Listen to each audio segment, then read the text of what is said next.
So kati we look for critical points and areas to alter okusinzira ffe ku kituba twagala.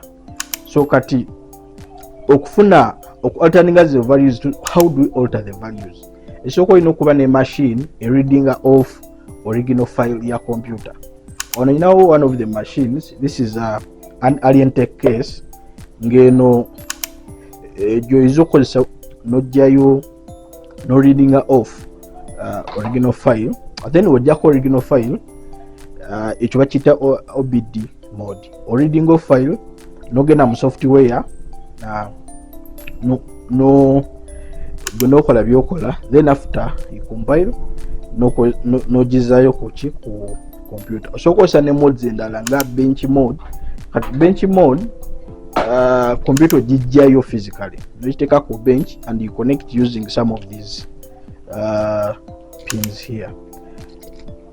Nojjako file gwe nogiteeka mu software nokola byokola nogizaako ECU nogizayo ku motoka.